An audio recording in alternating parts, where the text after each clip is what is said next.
If you're a gamer, you at least have heard about Stardew Valley if not played it yourself. If you aren't, you're either living under a rock or about a gazillion years in the past. When Traveller's Rest was first announced, it was touted as a tavern version of Stardew Valley. It won't be the first time that the game is advertised in that manner. There is Graveyard Keeper that is advertised as a darker version of Stardew Valley. There is also Potion Permit that is advertised as an alchemic version of Stardew Valley. I mean, come on. I love Stardew Valley as much as the next person, but you kept hearing games being heralded as something version of Stardew Valley, it gets tiring fast. Anyway, so essentially the entire plot of Traveller's Rest revolves around you running a tavern out in the middle of nowhere. I say plot, but to be honest, there is no main story or such in the game as of now. This game is, however, still in early access and only available on PC, so it might change down the road as the developers add in more stuff. In fact, the only people you can interact with in the game are the owners of the farm south of the tavern and a couple of campers hanging out near the railroad north of the tavern. There is even a guy frozen in a glacier in this area which you can interact with or even get him out as of yet. I wonder what his story is. Like with Stardew Valley, you can customize your own character. So far, there is no relationship building or marriages implemented in this game as of yet. This game mainly leaves you to figure out everything yourself, save for the few basic tutorials that generally guides you through on how to run your tavern or open it for business. In the beginning, you only run a very basic tavern with just 2 tables and have to do everything yourself. Cooking, cleaning, and serving the customers. Occasionally, you get a few rowdy customers and have to chase them out of your tavern by whacking them with the broom. Rowdy customers will only upset other customers and we don't want that, so go ahead and whack them with your broom to chase them out. Man, that feels so good when I can do that.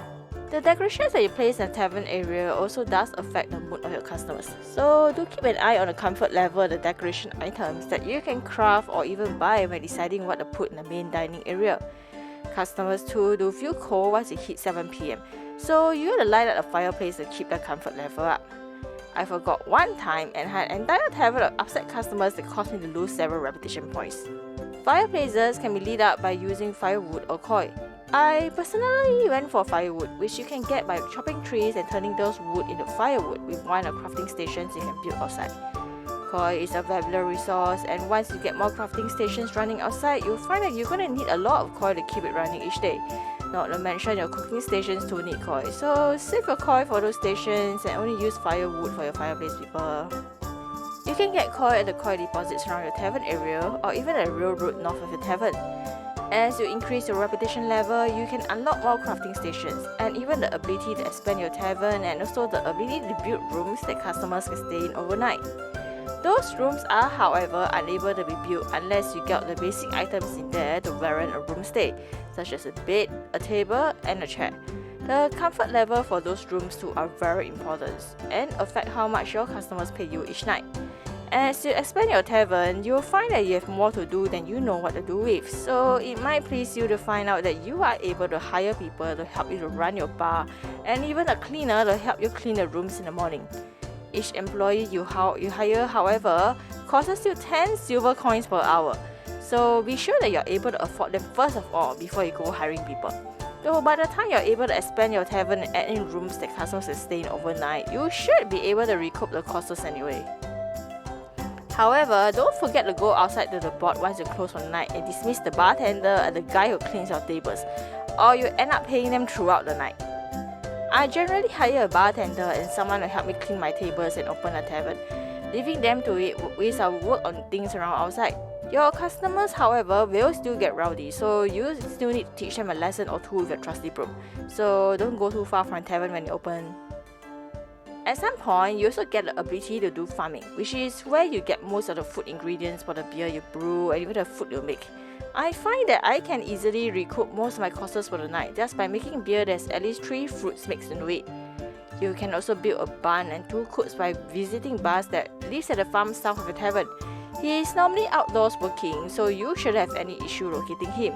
You have to, however, have the necessary materials to build the barn and cook already in your bag with you when you visit him, or you won't be able to build it. His wife Holly normally remains indoors and sells you the animals you need for the cook and barn, and even food that your animals eat. One thing I find is that she's normally only open for business from Tuesday to Friday. I went on a weekend one time and she's never behind the counter. You can buy chickens, cows, sheep and even pigs from Holy to be housed in your coops and barn once Buzz builds them. Each coop and barn can only hold up to 4 animals each unless you upgrade them. The cows and sheep in this game gives you milk, which you can use for your food recipes, whereas chickens give you eggs. You place animals by going into construction mode on the map and placing them that you would an item. Pigs, however, surprisingly do not give you truffles, which you might expect from playing Stardew Valley. Pigs are kept for the purpose of raising them to maximum happiness and then slaughtering them with your broom for meat. Yes, I know, if you're not comfortable with keeping pigs for the purpose of slaughter, then you can just skip it. I personally don't really use much meat in the food recipes I serve to my customers anyway. Overall, there's a lot of find out yourself in this game, similar to my experience with Stardew Valley, and you can easily get stuck into this game for hours. In fact, I'm sure there's more to this game that I yet to discover for myself, but what that is already available in this game is enjoyable, and it definitely won't be a game you'll regret getting if you enjoy games like Stardew Valley. If you like this video, do like and subscribe to my channel. And I also appreciate it if you can support me by buying me a coffee page. The link is in the description below. See you next video.